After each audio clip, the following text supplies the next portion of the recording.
Thank you for joining me for this episode of Rattling the Bars. In past episodes, we have been focusing on the well-being of elderly prisoners in the prison industrial complex. Since then, this pandemic, COVID-19, has hit.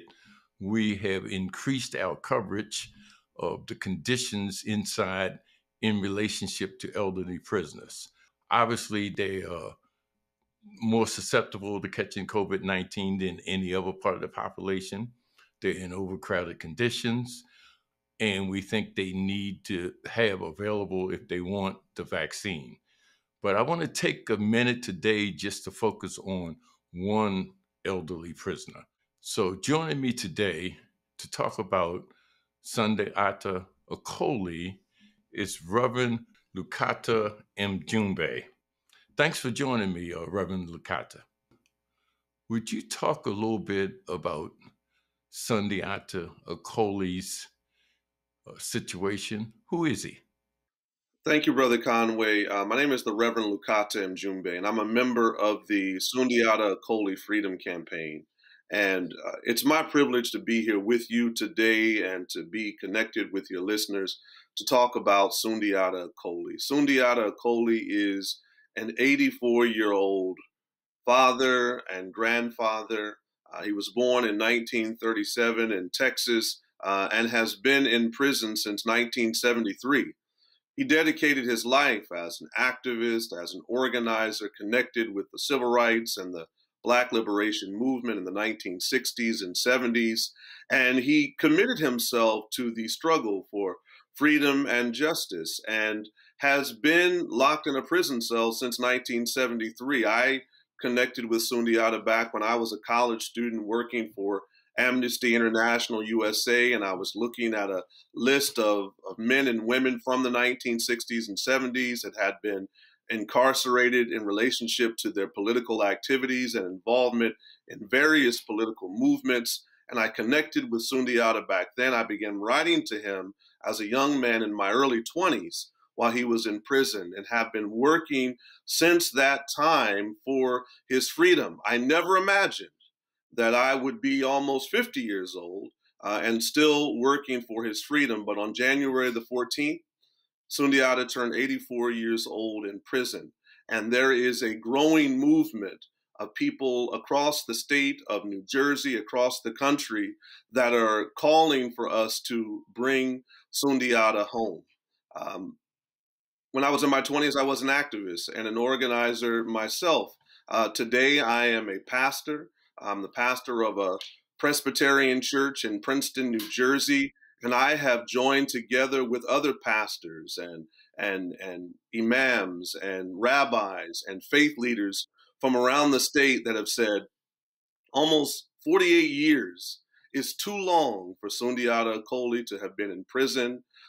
This octogenarian prisoner is in jeopardy right now. He was diagnosed with COVID-19 last year, and we prayed and we prayed and we prayed that his life would not be lost, and our prayers were answered.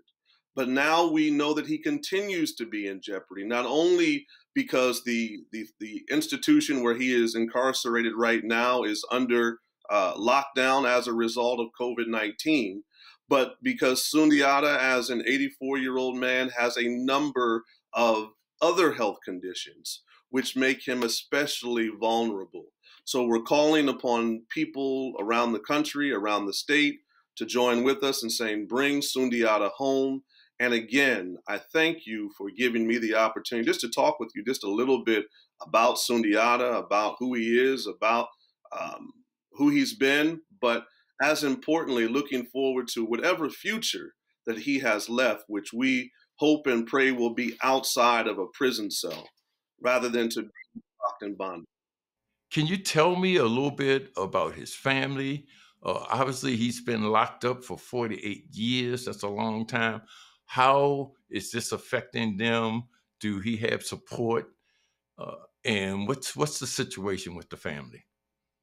Well, so, it's one of those questions that often comes up with any prisoners that you are working for their release. They ask, well, do they have family? What's their family situation? Do they have a family and community that would welcome them when they come home? Oftentimes, when people have been in prison, even for a short period of time, they may have lost all contact with any other people, and that can be a very real contributing factor to difficulties in integrating back into communities outside of the prison facility. Well, Sundiata has two daughters who love him, who have written letters on his behalf, who have written to the governor, who have made appeals to him. There's one daughter who lives in Texas, the other who is in New York, and they have said, look, we are ready to receive our father.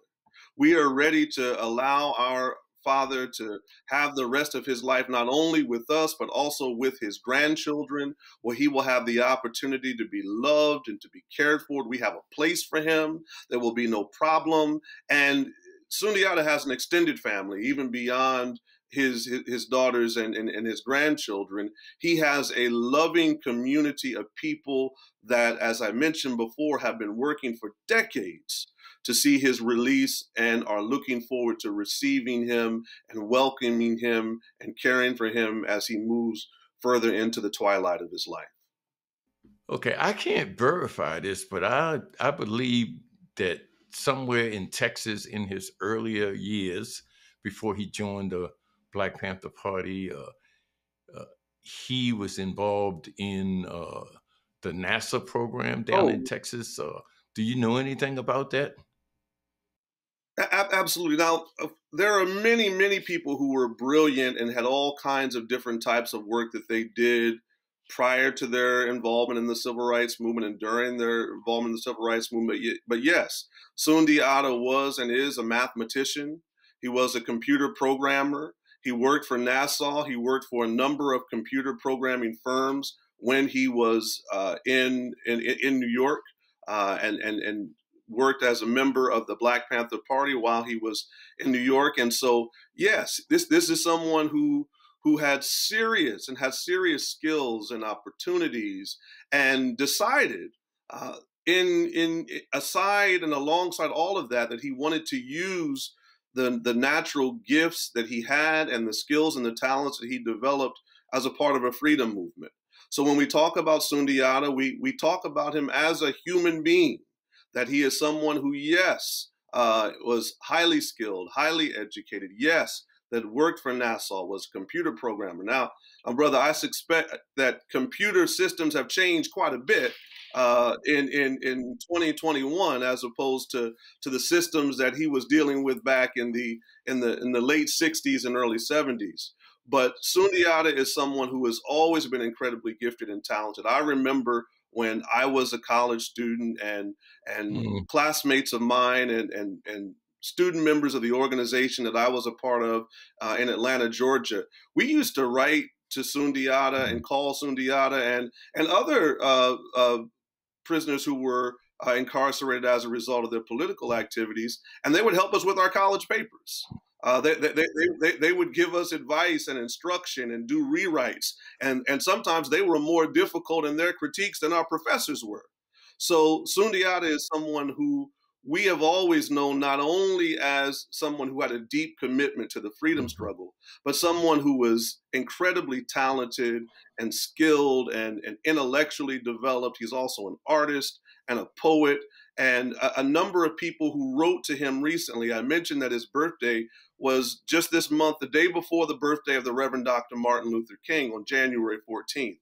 And so hundreds of people around the country wrote letters to Sundiata. He's in the federal prison in Cumberland, Maryland. And he's been in this federal prison, even though he is a New Jersey state prisoner. Since the 1970s, he was moved into the federal system as a result of his history of political activity. And when they are getting letters written back from him, they're just amazed. I had someone who just called me a couple of days ago that said, I got a letter back from Sundiata Acoli, and this gentleman is an accomplished poet. And he sent Sundiata a poem, and Sundiata read his poem and gave him an evaluation and a critique. And he said, I am just honored and privileged that he took the time to look at my work, to share with me, to help me to become better. And that's a testimony that I can give personally about Sundiata, and that so many others can. So yes, brother, that history is something that we find written up in biographies about Sundiata, about his history with NASA. You know, I wouldn't say he was one of those hidden figures that they've done movies about, but certainly his history and his contribution in many ways are hidden when we only think about him as a prisoner. Yes, I have a personal story like that to share myself. I was writing a book, The Greatest Threat, a book about the Black Panther Party and COINTELPRO, and I sent it to him, and he critiqued it. He offered suggestions to improve it, uh, additions to the edits, and the book turned out pretty well. Uh, so I was thankful to him for that. You say you are working with a group of faith leaders to get some support for Yes, sir. Acoli. Uh, what does that look like, and how can people help with that? Well, it looks like what I would consider to be growth and expansion. Oftentimes, when we talk about those who are connected with our legacy of struggle in the Black liberation movement, there's a certain group of people, a certain reliable constituency of folks that we can expect to call for freedom and justice and self-determination, who may mobilize or organize, and we have seen those communities working very hard for Sundiata for decades. Now, what we're seeing is a growing group of people who you might not expect. Now, for example, members of my church, where the average member of my church is over 60 years old, we have people who are in their 60s and 70s and 80s and 90s are saying, "What in the world is going on? Why is this man 84 years old still in prison? He's no threat to commit additional crimes. There is no recidivism contradiction that we have to deal with. When we look at Sundiata, we see that he has had a perfect disciplinary record for 27 years without any infractions whatsoever. And so now what we're finding are older people who may not know anything about in great detail the history of our freedom movement.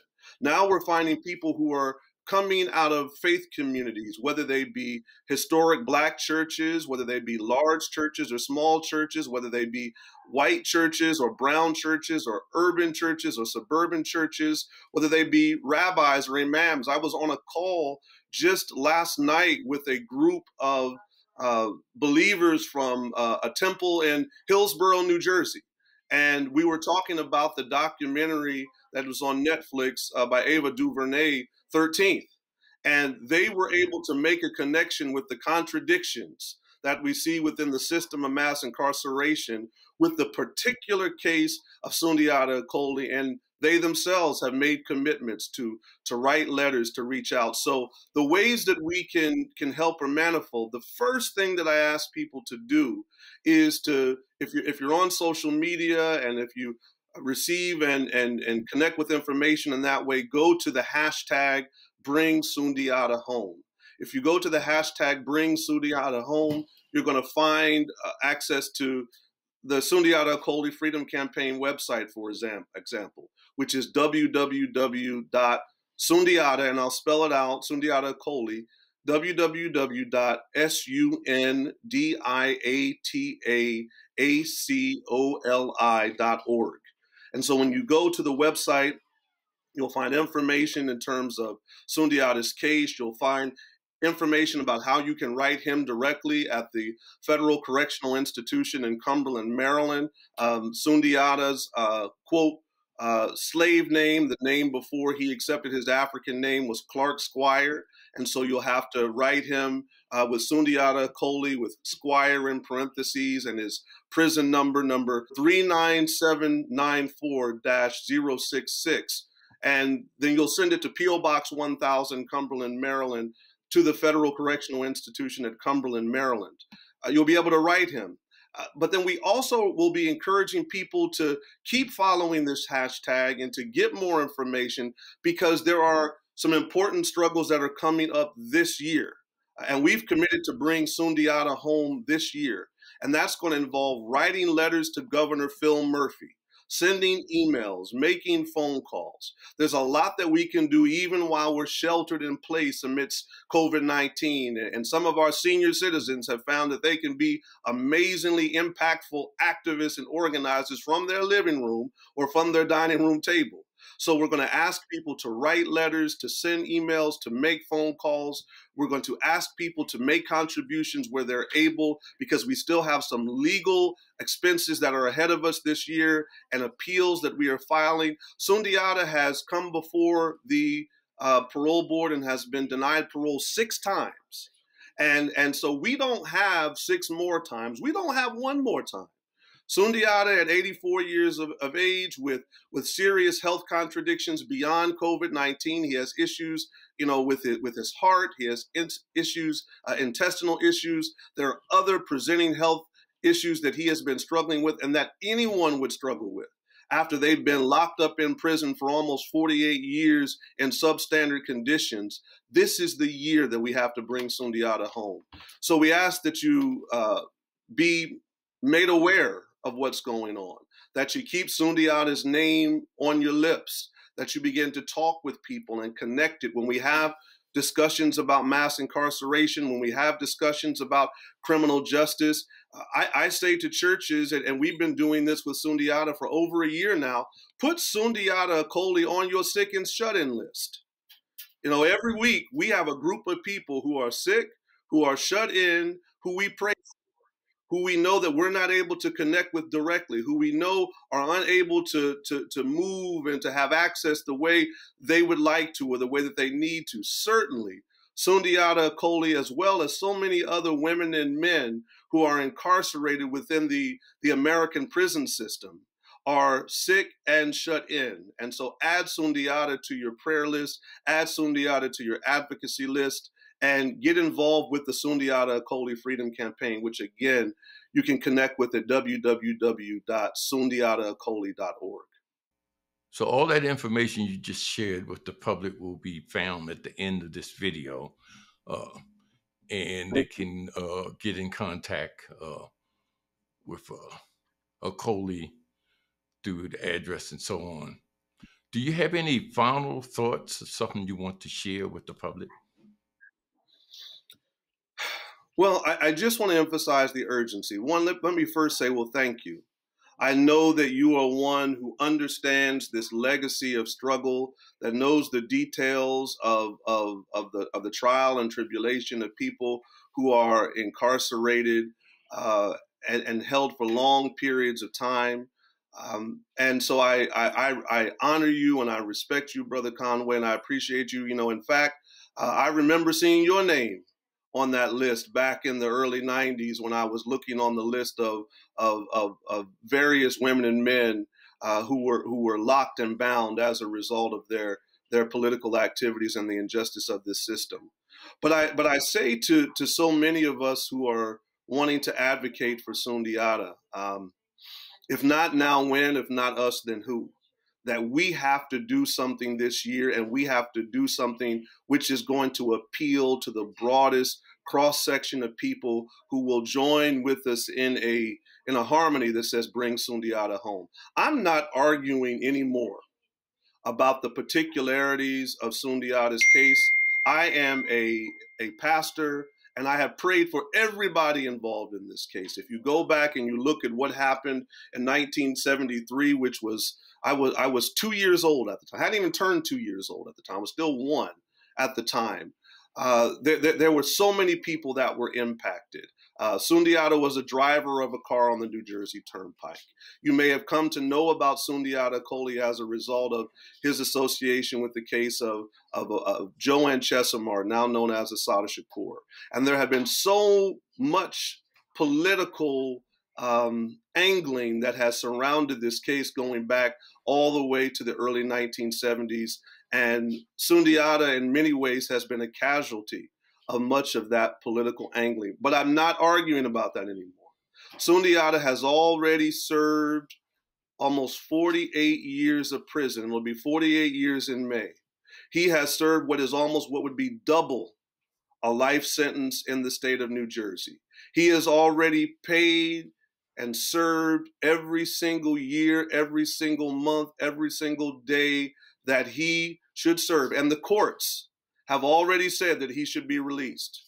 We've gone before panels of judges that said, clean disciplinary record. When we look at the parole situation, there's no reason why he should not be released. But the reason has been politics. So moving forward, we're not dealing with a focus and a fixation on politics.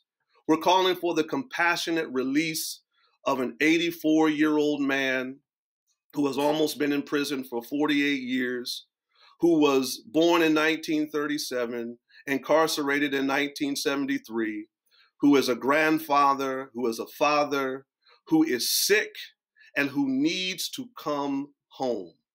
And so if people can find it in their hearts to understand that there is no need and there is no justice and there is no rational, logical, principled, moral reason to keep Sundiata Acoli in prison, I just ask that you do something, that you send an email, that you write a letter, that you make a phone call, that you let his name be on your lips, that you speak to a friend or a family member. If you have a grandmother, if you have a great grandmother, if you have someone who is elderly in your life, in the book of Colossians, and I'll end with this, I am a preacher. In the book of Colossians, the Apostle Paul, in the very last verse of a short letter that the Apostle Paul wrote, he said, remember my chains. Remember my chains. In the book of Hebrews, it says, imagine that you are in prison with me. So imagine if you were in prison with Sundiata for 48 years. Imagine if your grandfather, if your great-grandfather or great-grandmother or grandmother were in prison. And what would you do? That's what I wake up with in the morning. I think about this man, grandfather, father, activist, organizer, someone who is beloved needs to come home. And I just ask that you join with us. So thank you for joining me. Thank you, brother. God bless you. And thank you for joining this episode of Rattling the Bars.